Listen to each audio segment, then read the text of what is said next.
The Shevchenko house had a small garden where tomatoes and marigolds fought for space, a sagging porch swing, and a faded welcome mat that had seen better days.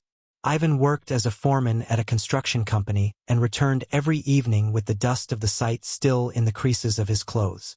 He was a man of routines. Coffee black at 6, a quick newspaper scan, then out to the van by 7. He believed firmly that life was kept in order by rules and that families held together because everyone played their part. Anna, his wife, softened the edges of the household. She spent mornings at the local library where she shelved books and recommended novels, and afternoons at home baking breads and fixing frayed hems. She was the kind of person who knew the names of the neighbors' children, who kept a jar of spare buttons in a drawer, and who believed in listening more than arguing. Their daughter Lena was 17, bright in school and careful at home, the niece other parents used as an example.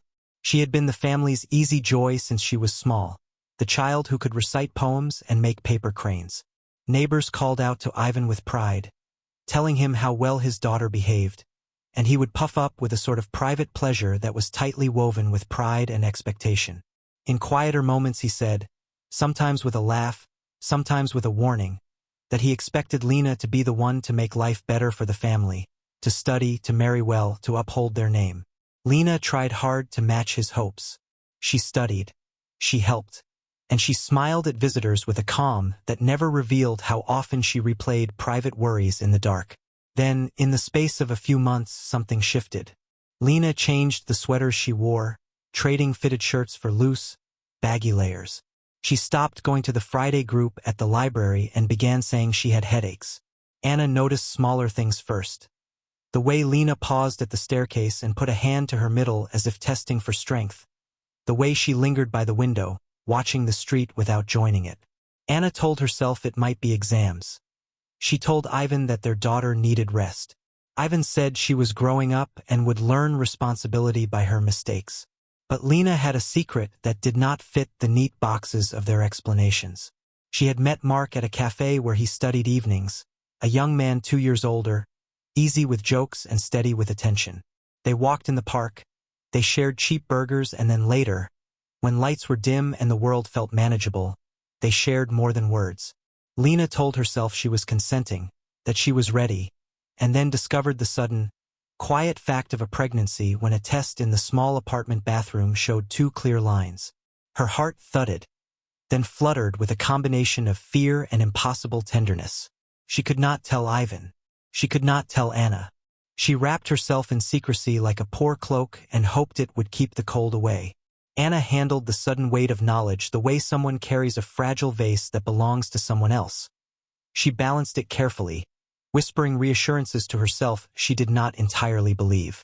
She thought of her own past, of being 17 30 years earlier, of quiet rebellions that had felt large at the time but small by comparison. She remembered a summer when she had danced barefoot with a boy under string lights and had learned that tenderness could be both beautiful and dangerous. Those memories made her want to shelter Lena, not scold her. Yet protecting Lena meant crossing the line Anna had drawn between comforting and lying. She worried about Ivan's reaction. His world was black and white, and new truths often frightened him into anger. He carried the town's expectations on his shoulders. What would people say if they knew his careful, obedient daughter had become pregnant outside the path he imagined? Anna imagined the worst scenarios, and then tried to imagine better ones. Mark stepping forward, steady and responsible. Lena finishing school and loving the child. Ivan surprised into softness. Each possibility fluttered and fell like a loose page. Financially, the household was solid but not wealthy.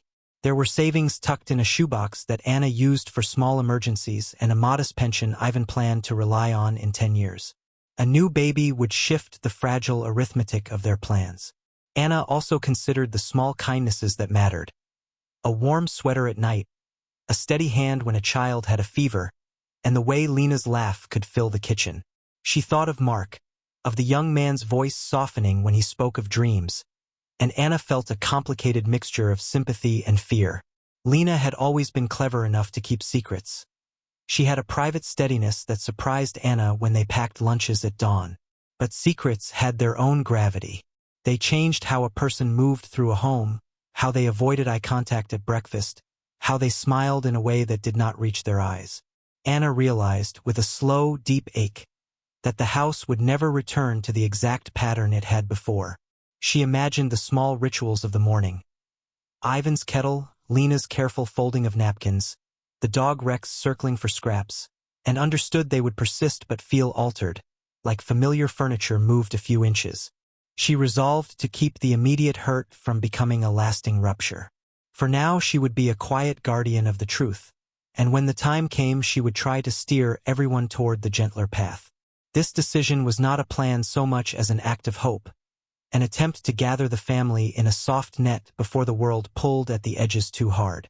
Lena, meanwhile, held her small life like a secret light in her chest, worrying that if she spoke aloud the name of the child inside, the sound would make the whole fragile thing collapse.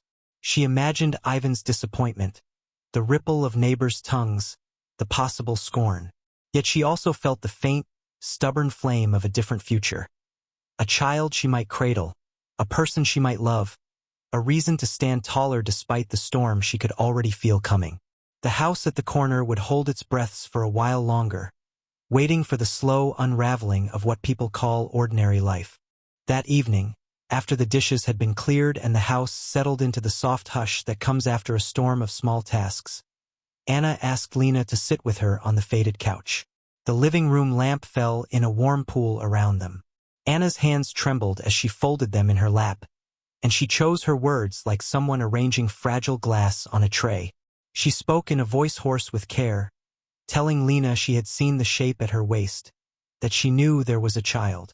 Lena's face changed all at once, like a horizon found under cloud. She kept her eyes low and answered in whispers. She begged Anna not to tell Ivan, to let the secret remain between them a little longer, because Ivan's anger felt absolute and final to her.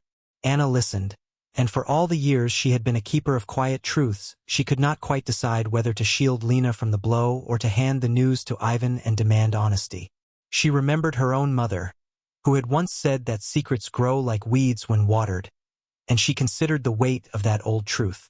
Lena explained in small, halting pieces how the discovery had come about, how she had met Mark in the library district where he took late classes, how they had walked and talked, how a friendship had slipped into something deeper and then, almost without thinking, they had slept together. Lena's words tripped, then steadied into a soft, frightened narrative. The test with 2 lines, the nausea that had been called a stomach ache, the quiet ways she had tried to hide her changing shape. Anna sat with the complicated love that makes mothers both furious and tender. She told Lena that she would find a way to help, that they would not be alone. But Lena's fear of Ivan kept her voice small and jagged. When Ivan entered the room, wiping his hands on a towel, the air shifted in an instant. He asked quietly at first what was wrong, assuming some minor worry. Then he watched Anna's face and grew alert like a person who suddenly realizes they are missing an important piece of a map. Anna answered before Lena could, her voice too quick and too smooth, offering a gentle lie about headaches and study stress. Ivan's jaw set, not from belief but from unease. He asked Lena to look at him and tell the truth, and Lena felt the weight of a gaze that measured her like an account on a ledger. She tried to speak and found only a broken whisper. Ivan's voice moved higher, then lower, as anger rolled through him like distant thunder. He spoke of family honor in words he did not mean to soften, words that cut. Lena's tears came then, and she clung to Anna as if the embrace could keep the world from tilting. Anna kept saying she loved them both and that they would find a way, and she watched her husband fight between fury and fear, seeing in him not only a man who felt betrayed but a man terrified of failure. The night stretched with long silences and short, sharp sentences. Lena slept in the guest room, and Anna lay awake thinking of how to navigate the next day. By morning the family had not healed, but the truth sat between them like a small, bright object they could no longer hide and would have to decide whether to hold or to throw. She tried to breathe through the tightness in her chest and count small mercies in the dim light. Outside, a car passed slowly and the sound of tires on wet pavement reminded her that time moved on. A loose thread hung from the sleeve of a sweater and she thought about mending it later, about small repairs. She remembered a late summer afternoon when everything seemed possible and how that feeling now felt far away. On the table, a cup of tea cooled and went untouched as if waiting for permission to be drunk. She told herself she could carry the secret a little longer if it kept the peace for just one more day. It felt like holding a whisper between two palms, fragile and precious and terribly exposed to wind. Life continued in small, ordinary rhythms even as the house carried a secret like a thin, bright thread. Lena walked to school in the mornings with her backpack pulled low and her hoodie wrapped close. She kept her head down on the bus and watched city blocks slide by, thinking about how easily a life could split at the seams. At school, teachers noticed the way she no longer raised her hand in class and how she sometimes missed the last bell, slipping into the corridor as if the halls were a place of safety and not of exposure. Her friend group narrowed to a few who understood boundaries and kept their mouths closed, and she relied on small mercies. A warm cafeteria tray handed without comment, a seat left next to her by someone who simply did not ask questions. Olga stayed close, bringing homework and gentle, awkward offers to help. Olga would sit with Lena on the bench near the old oak and talk about nothing and everything, testing how much Lena could take. At home, Anna made extra soup and left it on the stove with a note that said, "Eat when you're hungry," so there would be no questions when Lena did not answer. Ivan continued to go to work and return with tired hands, though the lines at the corners of his eyes grew a little deeper each day. The neighbors whispered in the market, at the bus stop, and in line at the bakery. Mrs. Petrova, who sold seeds and gossip in equal measure, pretended to offer advice about canning tomatoes but lingered with a look that asked a question without ever speaking it aloud. Town rumor had a slow, deliberate life there. It took days for facts to harden into accusations and weeks for them to become truths that people passed around as if they were inevitable. Lena avoided the square on weekends, choosing instead to walk the long way by the river where fewer eyes tracked her. She would sit on a bench and feel the small kicks that promised a life inside her and memorize the shape of the horizon, needing some geometry to hold on to. Mark, when he was near, was quiet in a way that tried to be brave. He came to the library more often to study, and left with Lena under the pretense of needing air, never staying long enough for a proper conversation but always long enough for Lena to feel steadier afterward. He called sometimes late at night, voice low with apologies and plans that sounded like attempts to stitch a future from thin fabric. He offered money once, awkwardly pushed into Anna's hand, and Anna pushed it back, embarrassed and grateful, because it was both a relief and a complication. At work, Ivan listened to colleagues who spoke of other families and private mistakes as if they were newspaper articles. He felt a prickle of shame at the idea that his daughter's story might one day be told that way. When he spoke with his sister on the phone, he used clipped words and avoided details, and she teased him for being too hard on Lena, which only made him dig his heels in. Small acts accumulated. Lena's hoodie that smelled of marks after a visit, a library bookmark found in the pocket of his jacket, Anna's attempts to hide an extra sweater in the wash. Neighbors brought casseroles and paused in the doorway as if careful not to look too deep, and the dog Rex wagged blindly as if nothing had changed at all. The town continued to turn its everyday cogs while the family learned to hold different versions of itself in single rooms. One version polite and ordinary and the other raw and new and a little frightening. She tried to breathe through the tightness in her chest and count small mercies in the dim light. Outside, a car passed slowly and the sound of tires on wet pavement reminded her that time moved on. A loose thread hung from the sleeve of a sweater and she thought about mending it later, about small repairs. She remembered a late summer afternoon when everything seemed possible and how that feeling now felt far away. On the table, a cup of tea cooled and went untouched as if waiting for permission to be drunk. She told herself she could carry the secret a little longer if it kept the peace for just one more day. It felt like holding a whisper between two palms, fragile and precious and terribly exposed to wind. Misunderstanding became a shield and a blade as each parent fitted the crack in the story into a shape they could bear. Anna at first told herself that if she whispered the wrong word the wrong way the whole family would fracture, so she invented quieter explanations. Headaches, stress, a viral stomach.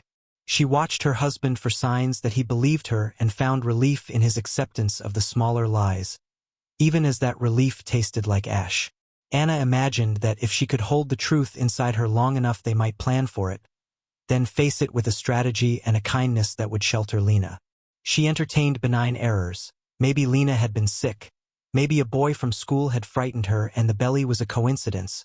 Or perhaps the doctor was mistaken. Each small hypothesis was a handhold. Ivan, however, traveled a different line of thinking. He was a man who wanted answers, and unanswered things turned into dark questions in his mind. At first he suspected simple things. That Lena had been drinking too much, that she was skipping classes, that some bad influence had come into her life. He told a friend at the site that maybe kids these days were careless and that parents, no matter how careful, could be surprised. When the excuses did not fit the facts, he began to suspect something harsher. Maybe Lena had been involved with a man who used her and left, or maybe there was a lie they had not seen. The more he conjured images of cruelty, the more his heart hardened into a desire to defend an honor he feared was already compromised. Rumors in town did the rest of the work, filling the blanks with imagined betrayals, with invented conversations that never happened. A neighbor said she had seen Lena talking to a man near the park late at night. A baker mentioned a rumor to Ivan that a certain young man had a reputation. Those malformed stories fed his anger and gave shape to his suspicions.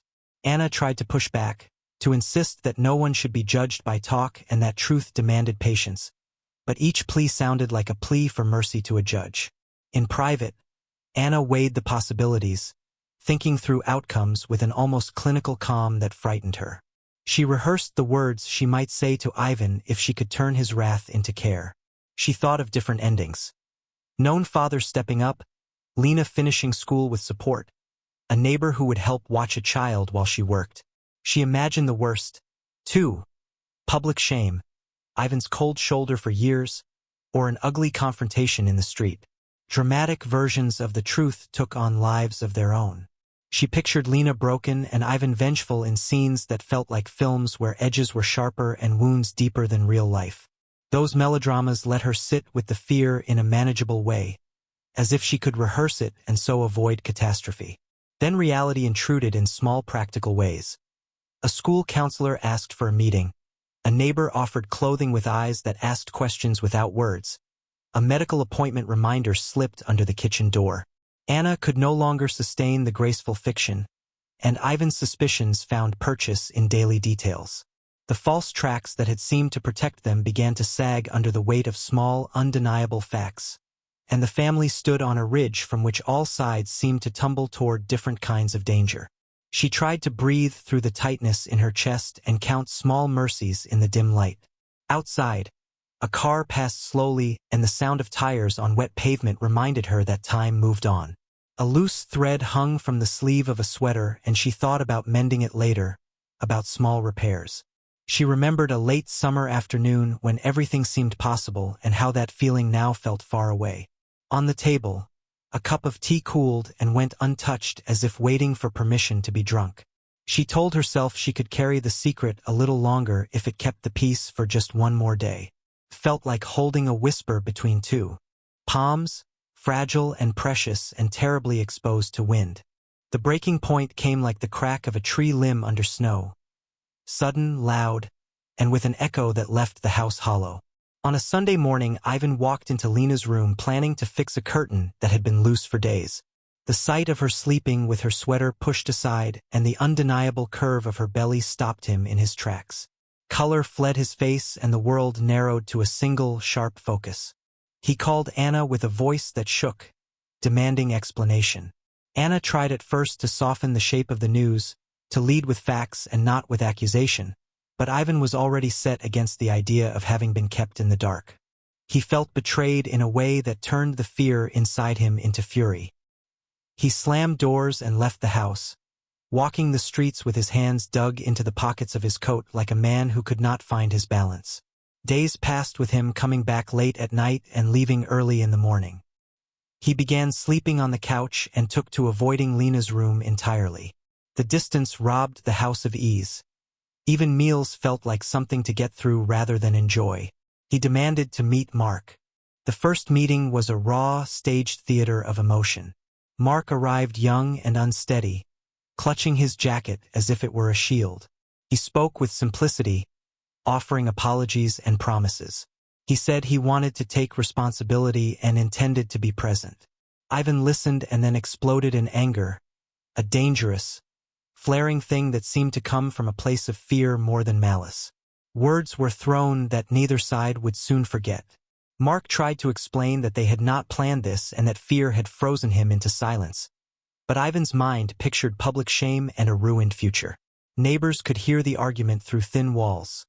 Someone later would say they heard a door slam and a cry like a wound. Yet Mark returned again because his conscience pressed, and because there were small tender moments he could not abandon. Each meeting pulled at different threads. Ivan challenged Mark's capacity. Mark showed his raw, uncertain love, and Anna tried to mediate, offering logistics and quiet urgings for practical steps. At times they sat around a kitchen table where anger had once lived and tried to list what needed doing. Financial planning, legal guardianship, a schedule for doctor visits. Each item was a small attempt to convert chaos into a map. But the emotions undercut the plans. Once Ivan left the house after a heated exchange and did not return for 24 hours. The quiet that followed felt like a punishment. Lena wandered to the river and sometimes called Mark and sometimes did not answer his calls. He left notes on her windowsill and spoke to Anna with a mixture of desperation and hope. He tried to show he could work, taking odd jobs carrying boxes and helping a neighbor fix a leaky roof, all the while gathering small sums that he handed to Anna with trembling fingers.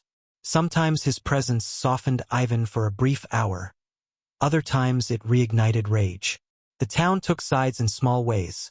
Some people admired Ivan's sternness as the correct reaction. Others pitted Lena and praised Mark for trying. Anna bore most of the practical labor, scheduling appointments, calling social services in a half-hidden way, telling herself it was simply what a mother did. In the living room, a calendar gathered stickers of deadlines and appointments, each one a step toward truths they could no longer avoid. Yet, even as plans were made, the sharpness of the arguments lingered. The family navigated between public performance and private sorrow, and every meeting with Mark felt like a trial and a possibility all at once. She tried to breathe through the tightness in her chest and count small mercies in the dim light. Outside, a car passed slowly and the sound of tires on wet pavement reminded her that time moved on.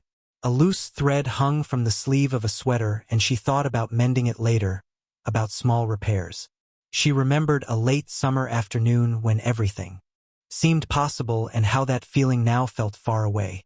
On the table, a cup of tea cooled and went untouched as if waiting for permission to be drunk. She told herself she could carry the secret a little longer if it kept the peace for just one more day. It felt like holding a whisper between two palms, fragile and precious and terribly exposed to wind. In time the shouting became less frequent, though not because everything had been resolved. People learned to use quieter tools when their voices have been empty for too long. Ivan began to come home more often, but he maintained a measure of distance that was both protection and punishment. He repaired things around the house with a thoroughness that felt like penance, and sometimes he sat at the kitchen table and watched Lena as if trying to decode a private map. Anna moved through the household with a steadier step, balancing the needs of the child to come with the fragile mashup of apologies and demands that lay between the others. Mark continued to appear in fits and starts, working odd jobs while trying to stitch a future. At times he seemed to grow taller in spirit, and at times he seemed smaller. Lena, for her part, developed a quiet resolve. She spent mornings at prenatal appointments, afternoons at school when she could, and hours at night learning what she could about caring for a newborn. She read instruction guides, watched videos in secret, and learned which songs soothed an infant's fussing. She imagined a life in which she finished school with the child in her arms and a stubborn smile on her face. Sometimes the idea seemed like a fierce truth and sometimes like a fragile delusion. The neighbors' whispers thinned into polite nods, though a few faces still showed curiosity that would not die. At a local market someone would point out that they had delivered baby clothes to a shelter, and Anna would wonder whether people thought of charity more than compassion. In the evenings the three adults sometimes shared a table, and sometimes they ate in separate rooms. When they did eat together their conversation orbited around practicalities, like schedules and money, and occasionally around small, careful kindnesses. Ivan once said, quietly, that if the child came into the world and needed someone he would not be found wanting, and the way he said it held both a threat and a promise. Mark answered with a look that was both relieved and wary. Lena watched them both and felt a peculiar kind of patience settle into her. She began to notice small changes. Ivan humming a lullaby under his breath as he passed by the nursery corner, Mark buying a small stuffed animal and leaving it in the hallway, Anna sewing tiny blankets late into the night. The dog Rex seemed to know that the house harbored a secret and grew calmer, as if he could sense the slow heartbeat beneath Lena's skin. Yet beneath these small acts the old tensions still lay like unhealed scar tissue. Some nights Ivan could not sleep and walked the garden until his shoes were damp with dew. Other nights he held silence as if it were a remedy. Mark sometimes stayed until late and sometimes vanished for days, returning with scrapes on his palms and a look that asked for a second chance. Neighbors who had once taken sides now offered advice in neutral tones, and Anna accepted help from a woman at the church who dropped off a bag with bottles and tiny socks. The future remained an open field with paths that branched in directions no one could fully predict. On a particular evening, the three of them sat in the living room with the lamp low, and none of them spoke the thing they most needed to hear. Lena rested her hand on her belly and felt movement like a tiny answer. Anna reached out and took both hands in hers for a breath, and Ivan looked at them as if trying to measure the distance between regret and repair. Outside, a neighbor's radio played a song that might have been a lullaby or might have been a memory. The story did not end cleanly. It lingered, with possibilities braided into uncertainty. There would be appointments and bills, and a child would arrive who could change the angles of their lives. Whether that change would be a soft mending or another complication remained a question that would only be answered in time. For now they moved forward together and apart, learning to hold fragility and hope in the same palm and waiting for the next small moment that would decide what the future would ask of them.